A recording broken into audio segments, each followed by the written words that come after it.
जय हिंदुस्तान। मोहन पालीवाल, महाराष्ट्र, मुंबई से।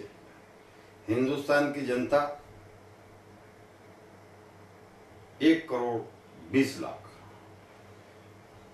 की आबादी में अब एक प्रश्न खड़ा हो गया जनता के लिए, आपके लिए। मैं आज आप पार्टी के लिए मेरे विचार बताना चाहूंगा। मैं कौन? मैं शिवसेना, उत्तर भारत का गैर मराठी पहला शिवसैनिक। क्रांतिकारी अभिवादन। दोस्तों, आजादी के बाद से इस देश में कांग्रेस की सत्ता रही। महात्मा गांधी के बाद नेहरू गांधी परिवार ने सत्ता संभाली। आज 65 वर्ष हो गए। 65 वर्षों में हमने क्या खोया और क्या पाया?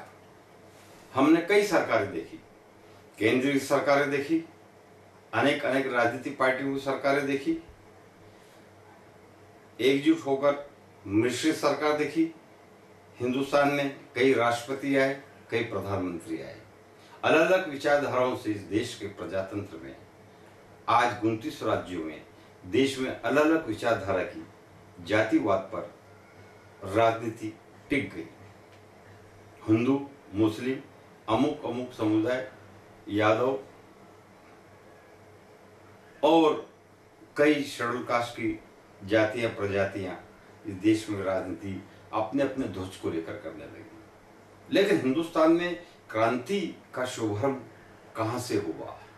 विचारधारा को बदलने का इस देश ने जब ठाना, वो था एक अंग्रेजों की लड़ाई। महात्मा गांधी और हिंदुस्तान के गर्म विचारधारा के क्रांतिकारी नौजवानों ने इस देश में अंग्रेजों को भगाया, सत्ता पलटी। देश में अलग अलग विचारधाराओं की राजनीतिक पार्टियों ने मिलकर जब इमरजेंसी लगी, श्रीमती इंदिरा गांधी के प्रधानमंत्री काल में, उस समय इस देश के कई राजनेता, स्मगलर्स, क्राइम करने वाले, मिलावट करने वाले बड़े बड़े व्यापारी को निशाना बनाया गया। देश की स्थिति बदल चुकी थी, सत्ता हाथ से खसक रही थी, जनता नाराज थी। इसलिए उनमें एक जयप्रकाश नारायण ने बिगुल बजाया और पूरी आम राजनीतिक पार्टियों का एकीकरण करके जनता पार्टी के रूप में उन्होंने इसी दिल्ली में, केंद्र में आंदोलन की।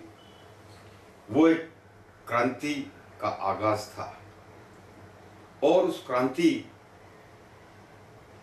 के कारण इस देश में कांग्रेस की सत्ता चली गई, जनता पार्टी की सरकार बन गई। फिर विभाजन हुआ, उसमें भारतीय जनता पार्टी का आज हम ये स्वरूप देख रहे हैं। लेकिन आज जो स्थिति है, इन विचारधाराओं से हटकर सत्ता के विरोध में, केंद्र के विरोध में, जब एक समाज सेवी, जिनको दूसरा महात्मा गांधी मीडिया कहता है, अन्ना हजारे ने आंदोलन किया। उसमें कई बौद्धिक बुद्धिजीवी लोगों ने उसमें अपना सहयोग दिया और अन्ना हजारे की चिंगारी के कारण आप जैसी पार्टी, अरविंद केजरीवाल ने 2 वर्ष की ही परिश्रम से एक नई राजनीतिक पार्टी को जन्म दिया। केजरीवाल कौन? अरविंद केजरीवाल कौन? अरविंद केजरीवाल दिल्ली के एक सर्विस क्लास घराने से, लेकिन इस व्यक्ति ने यदि जनता के सुख को भागीदार बनाने के लिए समाज हित और राष्ट्र हित में यदि कोई कदम उठाया है, तो आपको संभालना होगा, आपको, यानी हिंदुस्तान की जनता को। आपके जो विचार हैं वही जनता के विचार हैं। उनका अपना सोच है, उनके कार्य करने की प्रणाली है, उनके अपने विचार हैं। लेकिन क्या इतने बुरे हैं केजरीवाल कि आज दूसरे राजनीतिक पार्टी के दल उनको, इस विचारधाराओं को चकनाचूर करना चाहते हैं? सभी हिंदुस्तान की राजनीतिक पार्टियां उनके पीछे पड़ी हुई है। और राजनीतिक पार्टियां तो ठीक है, मीडिया आखिर क्यों? मैं हिंदुस्तान के प्रबुद्ध नागरिक, बुद्धिजीवी, समाचार पत्रों के प्रधान संपादक, चैनलों के संपादक, जो इस देश के अंदर एक सशक्त रूप से समाजकरण करते हैं, राजनीति में उनका, समाज हित में उनका हमेशा सहयोग रहा है, ऐसे मीडिया के उन लोगों से मैं चर्चा करने के लिए इस माध्यम से आया हूं। और मैं चाहता हूं कि इस पे गहन अध्ययन किया जाए कि आप क्या, केजरीवाल क्या, केजरीवाल के साथ जुड़े हुए लोग क्या। ठीक इतना बड़ा देश है, आज यदि केजरीवाल, आपकी पार्टी राजनीतिक तौर पर यदि अपने विचार व्यक्त करने के लिए आई है, तो मीडिया ने उस व्यक्ति की भावना, उन नेतृत्व करने वालों की भावना, जो यंग लोग हैं, उनका कोई सत्ता हथियाना उनका केंद्र नहीं है, उनका लक्ष्य नहीं है, पैसा कमाना उनका लक्ष्य नहीं है। किंतु ये जो मीडिया है, मीडिया को ये समझना चाहिए कि ये क्रांति है, ये जन क्रांति है। और शिवसेना प्रमुख हमारे बाला साहब ठाकरे ने कहा था मुझे एक बार कि इस देश में हिंदू क्रांति की आवश्यकता है।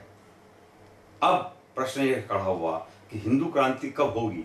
लेकिन हिंदू क्रांति तो ठीक है, ये जन क्रांति के आंदोलन के अंदर आज दूसरी राजनीतिक पार्टी के लोग मीडिया के माध्यम से, ये मीडिया उनके माध्यम से इस विचारधारा को यदि दबाने का प्रयास कर रहा है, तो वो बहुत गलती कर रहा है। इस देश के हालात को देखते हुए एक ऐसी विचारधारा को इस देश की आवश्यकता है। आज देश और विदेश में आज पूरा राष्ट्र जल रहा है, राष्ट्र जल रहा है। भ्रष्टाचार है, मिलावट है, जमाखोरी है, 2 नंबर का पैसा है, स्विट्जरलैंड में पैसा है। ये इस भारत सोने की चिड़िया है। इस सोने की चिड़िया की ये स्थिति इस केंद्र में आज होने वाली है। लोकसभा के बाद इसका परिदृश्य सामने आएगा जनता के बीच में कि कहाँ उन्होंने, कहाँ कितनी बड़ी बड़ी गलतियां की है, किन राजनीतिक पार्टी को वोट दिया है। केजरीवाल जैसा एक व्यक्ति यदि दोषी जमाना उसे समझ रहा है, तो उस व्यक्ति का दोष क्या है? वो एक चिंगारी समाज हित में लगा रहे हैं। और ऐसी चिंगारियां केवल दिल्ली में नहीं, पूरे देश में लगे और आपके माध्यम से इस सत्ता का अवलोकन हो। और सत्ता में जो बैठे लोग हैं, पूंजीपति लोग, यदि यदि उनका विरोध कर रहा है तो कोई गलत नहीं कर रहा है। देश की जनता को सोचना चाहिए, मीडिया को सोचना चाहिए। मीडिया के लिए मैं बार बार ये प्रयास कर रहा हूँ कि जितनी भी हिंदुस्तान के चैनल हैं, वो चैनल कम से कम नेगेटिव नहीं तो पॉजिटिव रूप में तो आवे, ये मेरा निवेदन है। और मैं विशेष कर ये मीडिया से निवेदन करूंगा कि आपको समझें और आपको सहयोग दें। यही मेरा आपसे निवेदन है। जय भारत।